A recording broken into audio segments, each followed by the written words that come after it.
Paano kung ang kulay ng iyong balat at ang pagiging isang simpleng janitress ay sapat na dahilan na para tapakan ng kapwa mo ang iyong pagkatao at dangal? Sa mundong puno ng paghusga at tumitingin lamang sa panlabas na anyo, may isang taong piniling magtiis at magpakumbaba para sa pangarap ng kanyang pamilya. Isang kwento ng diskriminasyon, matinding pagsubok at pusong hindi sumusuko. Pero sa bawat pang-aalipusta at mapang-aping tawa ng mga nasa itaas, sigurado ka bang walang nakatagong katotohanan na kayang magpabago sa ikot ng tadhana? Oops! Teka lang mga kwentuhan, bago tayo magpatuloy siguraduhin mong nakasubscribe ka na. I-like mo ang kwentong ito at i-share mo na rin sa iyong mga kaibigan para mas marami pa tayong makagawa ng ganitong klaseng kwento. Ano? Tara, simulan na natin ang kwentuhan.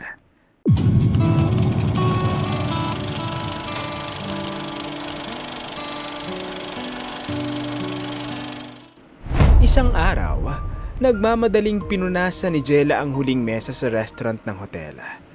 Ika-4 na linggo pa lang niya bilang janitress kaya kabadong-kabado siya sa bawat galaw.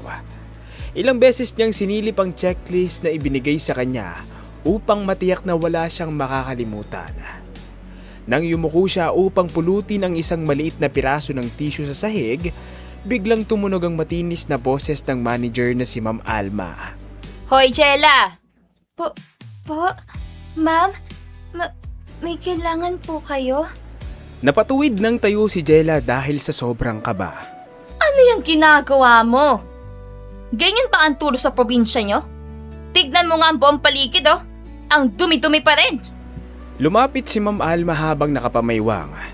Sinadya pa nitong lakasan ng boses para marinig ng mga waiter, cashier at ilang empleyadong naroon.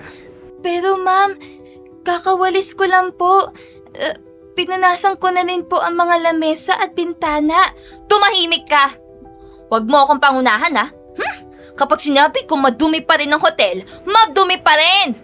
Giit ni Ma'am Alma habang nakataas ang isang kilay. Napayuko si Jella. Sorry po, pero ano po bang problema? Saan niyo po ako gusto maglinis? Ay, tinatanong pa ba yan? Hindi mo ba talaga alam, ha? O sadyang wala kang utak? Tignan mo to. May fingerprint. Ganyan ka ba katamad? O hindi ka lang talaga marunong maglinis? Pasensya na po, ma'am. Hindi ko po napansin. Lilinisin ko po agad. Paumanhin ni Jella habang nakatingin sa plato. Ngumisi ng mapakla si Ma'am Alma. Hindi mo napansin? O baka hindi ka tinuruan ng proper hygiene ng mga magulang mo? Siguro sa bundok nyo, okay lang kahit puro alikabok. Nag-uunahang tumawa ang ilang empleyado. Namula ang mukha ni Jella, pero pinilit niyang manatiling kalmado. Ma'am, mawalang galang na po. Hindi naman po tama na husgahan niyo ang pinanggalingan ko. Lalong-lalo na ang mga magulang ko. Ginagawa ko naman po ang lahat para matuto. Tama ba ang naririnig ko? Sinasagot-sagot mo ko? Tanong ni Ma'am Alma habang naka-cross arms. Hindi naman po sa ganoon. Ang akin lang naman po, mali na husgahan niyo ang pinanggalingan ko. Hindi naman po porket taga-probinsya kami, hindi na kami marunong ng proper hygiene.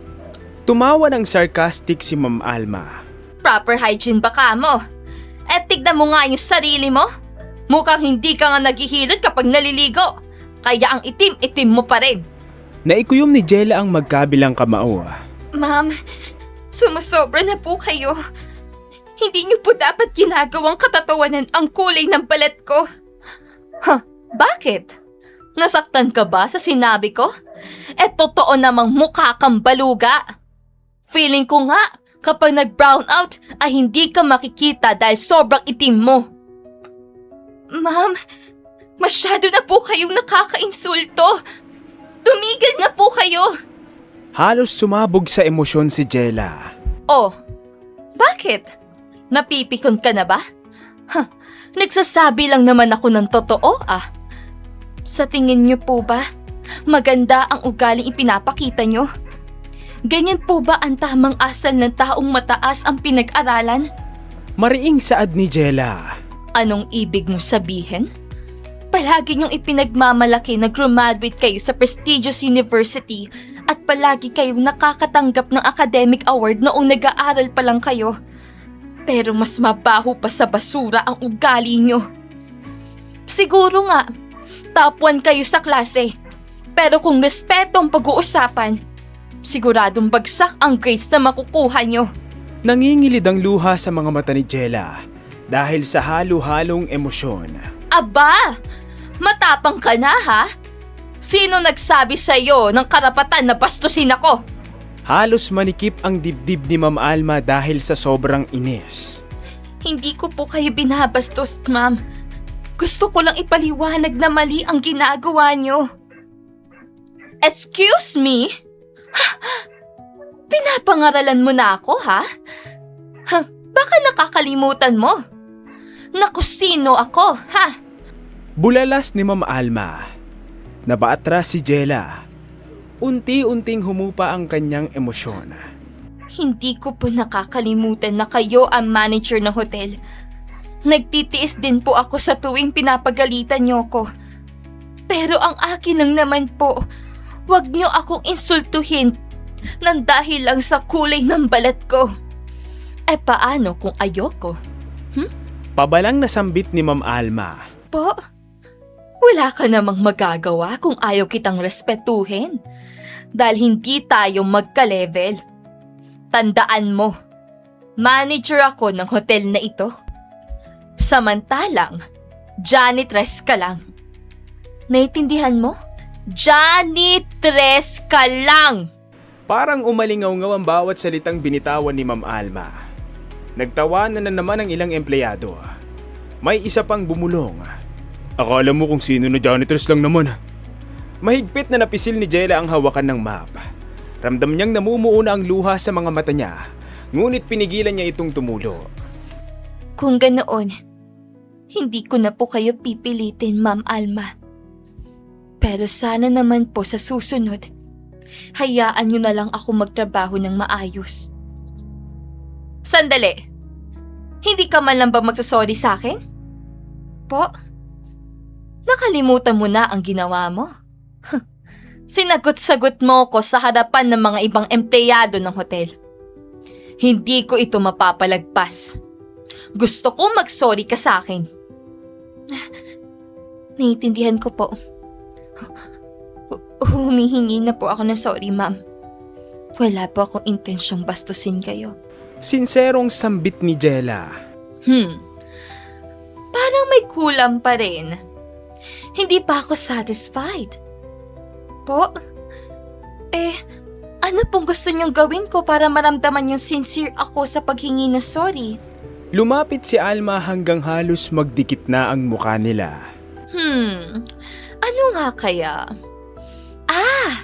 Alam ko na. Gusto kong lumuhod ka sa harapan ko. Ma'am, sobra naman na po yata ang hinihingi niyo. Kailangan po ba talaga na lumuhod ako? Kung hindi mo kayang lunukin ang pride mo, mas mabuti pang tanggalin na lang kita. Maraming gusto maging janitor at janitress dito sa Amore Hotel. Hindi ka kawalan. Tandaan mo, hindi ka pa regular employee. Kaya madali pa kitang mate-terminate. Bulyaw ni Ma'am Alma. Ma'am, wag naman po. Hindi po ako pwedeng mawalan ng trabaho. Ako lang ang inaasahan ng pamilya ko sa probinsya. Pakiusap naman ni Angela. Kung ganoon, lumuhod ka sa harapan ko. Ngayon na! Luhod! Huminga ng malalim si Jella bago dahan-dahang lumuhod. Mas lalong lumakas ang hagik-hika ng mga ibang empleyado habang pinapanood siya. May mga guests pang dumaan. Maging ang mga ito ay natawa.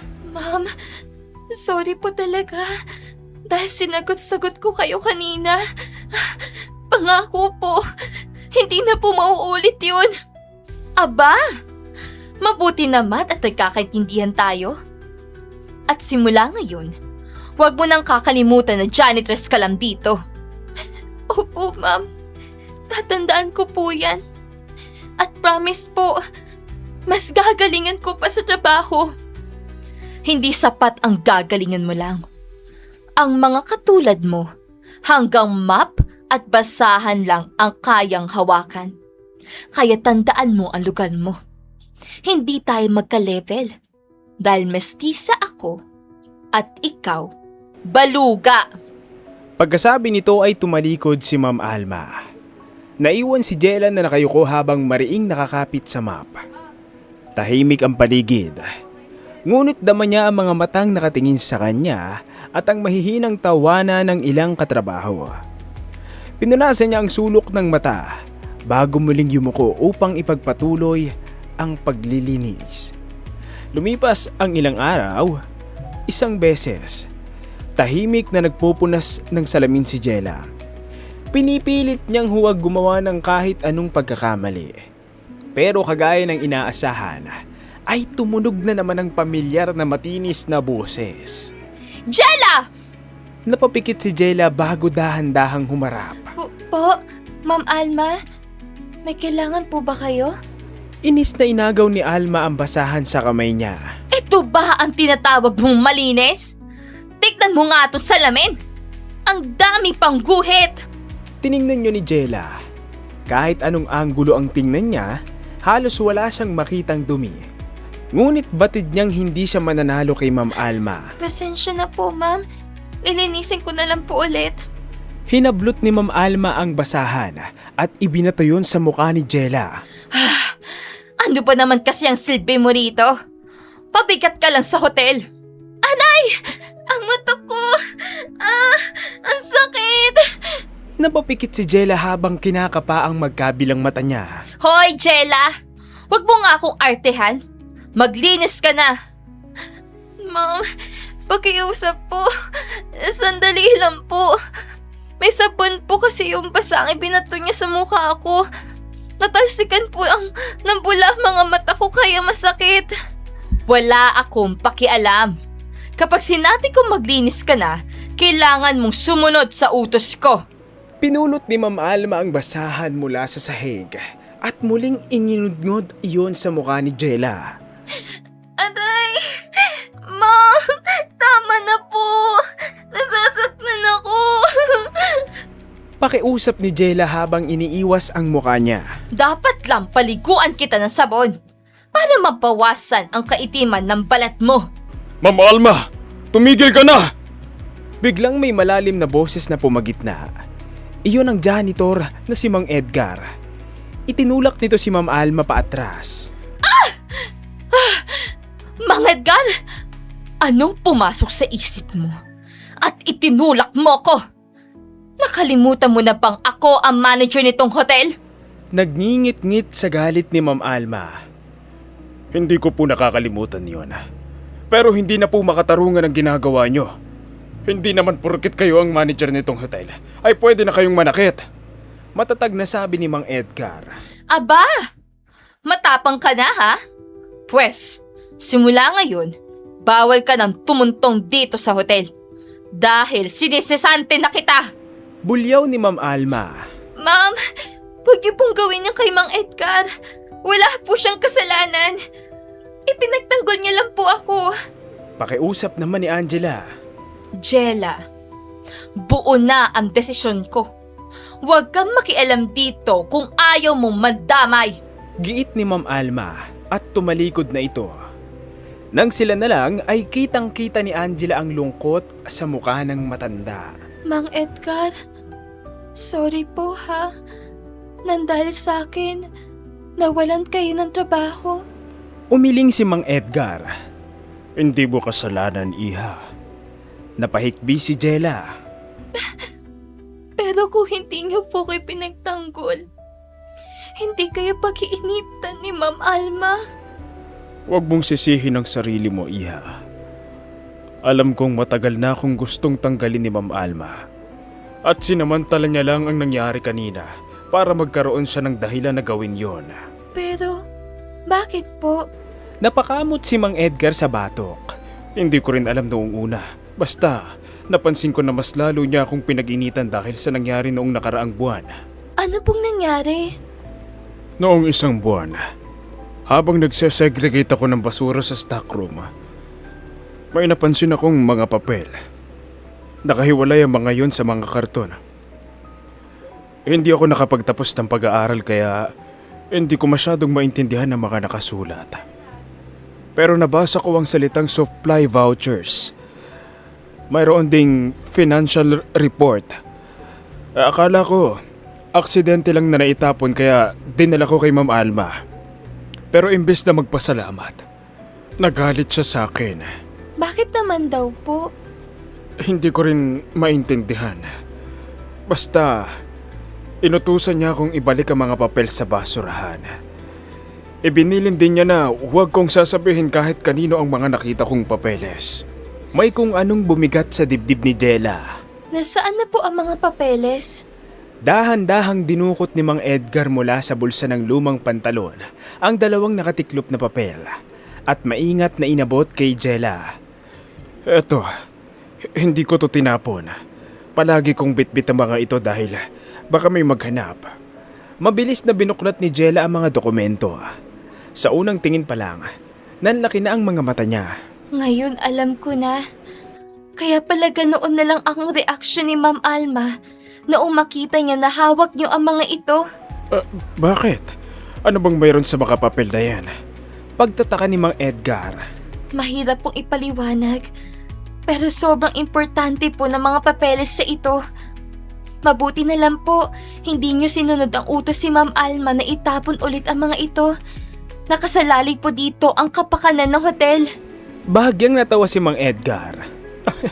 Iha, lumang papel lang ang mga yan. Kung makapagsalita ka, parang 1 milyon ang halaga ng mga yan.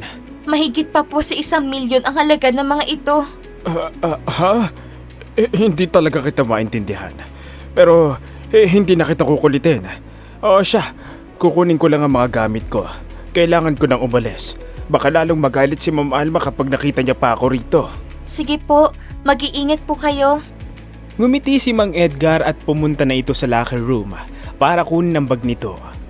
Naiwan si Jella na nakatingin sa kawalan at nakayukom ang mga kamao. Ngayong alam ko na sikreto mo, Ma'am Alma. Ay hindi na ako papayag na apihin mo ulit ako.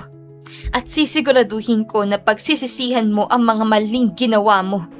Kinabukasan, sa reception area, mahigit ang pagkakahawak ni Jella sa brown envelope na naglalaman ng 2 dokumentong ibinigay ni Mang Edgar. Nakita niyang naglalakad si Ma'am Alma. Dali-dali niya itong nilapitan. Ma'am Alma, pwede po ba kayo makausap sandali? Busy ako. Wala akong panahon sa mga balugang katulad mo. Importante lang po talaga, ma'am. Please po. Humalukip-kip si Ma'am Alma. Huminto ito sa paglalakad. Ano ba kasi yun? Hindi mo ba nakikita may ginagawa ako? Dahan-dahang inilabas ni Jella ang 2 dokumento. Tungkol po rito. Nanlaki ang mga mata ni Ma'am Alma. Bakit nasa'yo ang mga yan? Oh, bakit para namumutla kayo, Ma'am Alma? Mukhang natatakot kayo dahil nasa akin ang mga dokumentong to. Ibigay mo sa akin yan. Sinubukan ni Ma'am Alma na hablutin ang mga papeles. Pero mabilis yung naprotektahan ni Jella. Hindi pwede, Ma'am Alma. Pambihira ka. Anong gusto mong mangyari, ha? Pikong saad ni Ma'am Alma. Ang gusto ko po, aminin niyo ang totoo. Tumingin si Jella sa mata ni Ma'am Alma. Anong katangahan ang pinagsasabi mo? Wala akong aaminin. Ayaw niyo talagang umamin. Kung ganoon, ako na lang ang magsasabi. Naningkit ang mga mata ni Alma. Ano bang gusto mong palabasin? Huwag na po kayo magmaang-maangan. Alam kong kayo ang nagnanakaw ng pera ng hotel. Gumagawa kayo ng mga peking suppliers at pinapalabas nyo na umu-order na supplies ang hotel kahit wala naman talaga na i-deliver. Malakas din ang kutob ko na may kasabwat kayo sa finance department. Parang sumabog sa katahimikan ng buong reception area. Napalingon ang mga empleyado. Maging ang ilang guests ay napahinto sa paglakad. Manahimik ka! Kundi sisisantihin kita! Pagbabanta ni Ma'am Alma habang nanlilisik ang mga mata. Hindi na po ako matatakot sa inyo. Kung tutuusin, kayo na ang dapat kabahan ngayon. Shut up! Wala rin namang maniniwala sa'yo. Dahil isa ka lang janitress. Baluga pa! Hindi naman po nila ako kailangang pakinggan. Dahil ang mga dokumentong ito ang magsasalita para patunayan na magnanakaw kayo. Aba, talagang inuubos mo ang pasensya ko. Marahas na sinabunutan ni Ma'am Alma si Jella. Anay! Mama Alma! Nasasaktan ako! Bagay lang yan sa'yo dahil masyado kang pakialamera. Akala mo ba matatakot ako sa 2 papel na yan? Kung ayaw mong itapon ang mga papeles sa yan, ikaw na lang ang itatapon ko sa basurahan. Bitawan niyo ako, Ma'am Alma! Tulong! Tulong! Paulit-ulit na sigaw ni Jella. Pero ni isa sa mga empleyado ay hindi lumapit upang saklolohan siya. Diyan ka bagay! Dahil mukha ka ding basura! Alma! Bitiwan mo ang apo ko! Unti-unting binitawan ni Alma si Jella. Lahat ng mata ay napunta sa matandang kararating lamang. Ito si Don Raul, ang may-ari ng hotel. Nasa likod nito ang 3 bodyguards nito. Apo? Si Jella? Mabilis na nilapitan ni Jella ang kanyang lolo. Tinulungan siya nitong tumayo. Ayos ka lang ba, iha? Opo, Lolo. Parang binuhusan ng malamig na tubig ang buong reception area. Imposible! Don Raul, paano niyo pong magiging apo si Jella? Bakit naman naging imposible? Hindi lang po ako makapaniwala na janitress lang siya dito sa hotel. At magkaiba ang kulay ng balat niyo. Mestizo kayo, samantalang sobrang itim ni Jella. Tumigas ang mukha ni Don Raul. At ano dapat kung maitim ang balat ni Jella? Inuunsulto mo ba ang apo ko? Sorry po, nagulat lang po ako. Napayuko si Ma'am Alma. Nakapag-asawa ng isang katutubo ang anak kong babae. Namanan ni Jella ang kulay ng balat ng mga katutubo. At ipinagbabalaki ko doon tumataloy sa apo ko. Lalo na ang kulay ng balat niya. Sorry po talaga, Don Raul. Ang sabi po kasi ni Jella noong nag-a-apply pa lang siya, sa probinsya lang siya nag-aaral. Hindi rin niya nabanggit na apo niya siya. Totoong lumaki si Jella sa probinsya. Doon siya nakapagtapos ng kursong accountancy. Magaling din siya mag-analyze ng mga financial records, kaya inutusan ko siyang pumunta rito. At ibinilin ko sa kanya na huwag ipagsasabi ang tunay niyang pagkatao. Napanganga ang lahat. Kung ganoon, palabas niyo lang ang lahat ng ito? Oh, matagal na ako naghihinala na may nagnanakaw ng milyon-milyong piso sa hotel. Sinabi ko kay Jella na magkunwari siyang simpleng empleyado para makilala ang tunay niyong ugali. At hindi nga nagkamali si Lolo. Porket akala niyo janitress ako, ay trinato niyo akong parang basura. Lalong-lalo ka na, Ma'am Alma. Naaalala niyo po bang sinabi niyo noon na hindi tayo magka-level dahil magkaiba ang kulay ng balat natin? Pwes, tama po kayo. Hindi tayo magka-level dahil hindi ako magiging matapobre katulad niyo. Mariing sambit ni Jella. Nagsimulang umiyak si Alma at lumuhod ito. Don Raul, Jella, please, patawanin niyo ako. Nadala lang ako ng pressure sa trabaho kaya palaging mainit ang ulo ko. At si Jella ang napag-iinitan ko. Pero hindi ko na uulitin yun. Akala mo ba sapat ang salitang sorry? Pinahiya mo ang apo ko. Ininsulto mo ang pagkatao niya. At higit sa lahat, nagnakaw ka ng milyon-milyong piso sa hotel. Galit na wika ni Don Raul. Alam na nito ang tungkol sa pagnanakaw dahil sa tinawagan ito ni Jella kaninang umaga. Don Raul, Baka pwede pa natin itong pag-usapan. Pangako, magbabago na ako. Pagmamakaawa ni Ma'am Alma. Hindi mo na ako mauuto, Alba. Binalingan ni Don Raul ang mga bodyguards nito. Bantayan niyo si Alma. Siguraduhin niyong hindi siya makakatakas. Yes, sir! Isang saglit pa, dumating na ang mga pulis na tinawagan ni Don Raul. Inimbitahan ng mga otoridad si Ma'am Alma sa presinto upang magpaliwanag. Pumunta rin doon sina Jella at Don Raul upang formal na magsampa ng kaso. Lumipas ang ilang araw, pumunta si Jella sa bahay ni Mang Edgar. Ikinuwento niya rito ang mga nangyari sa hotel. Hindi ako makapaniwala na ikaw pala ang nag-iisang tagapagmana ng hotel. At mabuti na rin nabuking na ang kalokohang ginagawa ni Ma'am Alma. Hindi lang po yun ang ipinunta ko rito. Gusto kong ipaalam na makakabalik na kayo sa trabaho nyo. Bala ko rin pong ipaayos ang bahay nyo at bigyan ng scholarship ang mga apo nyo.